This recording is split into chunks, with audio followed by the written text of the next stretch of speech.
Hi, I'm Sean Lee, and today we're going to be going over a new product called the SpeedMic. So instead of a typical micrometer like this, I'm taking a measurement and I have to put a block in or whatever I happen to be measuring. One thing I have to do is change the measuring spot. Okay, so I measure the thickness of this block.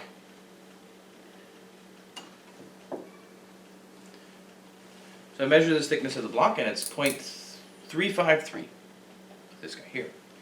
Now, if I want to measure the thickness of the block that way, I have to sit here and turn and turn and turn and turn and turn.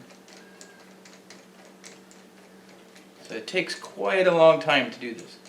And if you're measuring multiple things, say you have 50 things to measure, this is going to take a while. Okay.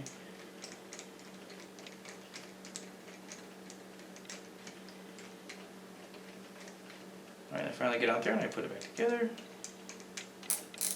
Okay, and I'm measuring 1.0009, okay, which this is a 1-inch block. So now, an easier way to do this is with the SpeedMic.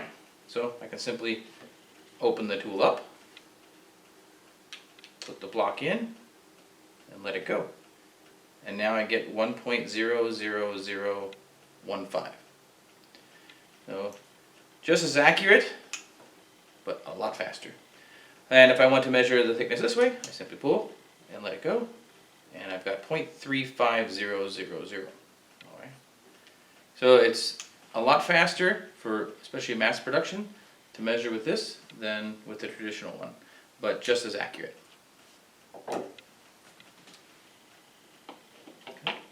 And the measuring blocks I'm actually measuring with here, that we also sell this. This is a stainless steel set, which is set for 20 degrees Celsius.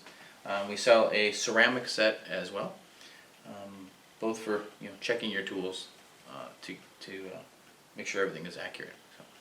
Now, another cool feature about the SpeedMic, we have a foot trigger and a hand trigger. So if you're sitting here, let's say, measuring this block, taking that off and then measuring another block there, while we can run a cord to the computer so that when you push the button on the block, it'll record the data.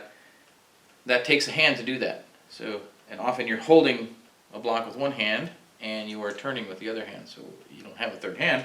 So we have a foot trigger that you can put and push the button.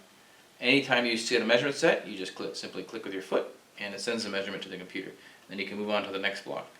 Now with the old way of doing it, you're still moving in and out a large range, and if we used the SpeedMic instead, so we'll go ahead and mount that up here. So I mount the SpeedMic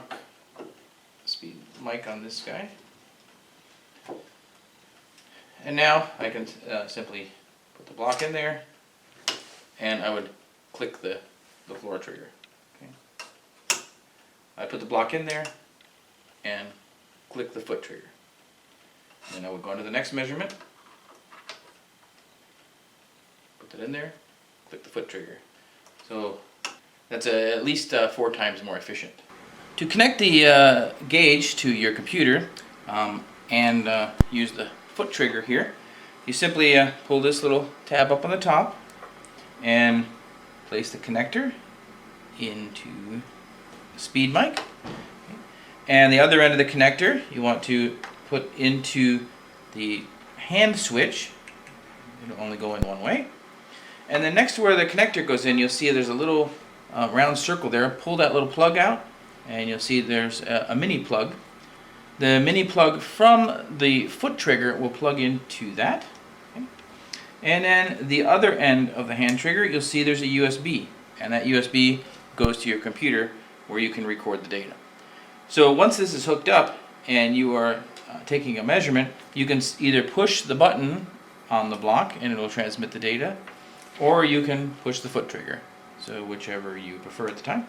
But the foot trigger makes it very handy since you don't have to use your hands to actually reach over and push the button. You can be holding what you're measuring with one hand and the measuring tool with the other hand. Okay, you have inches and millimeters here, and then you have the ABS/0, which that will set your 0 point. So if I open this guy up and then I push that, see the screen there, I can zero it out. Okay, now I've zeroed it out, and now you'll actually have negative measurements if you come back, or positive measurements if you go the other side.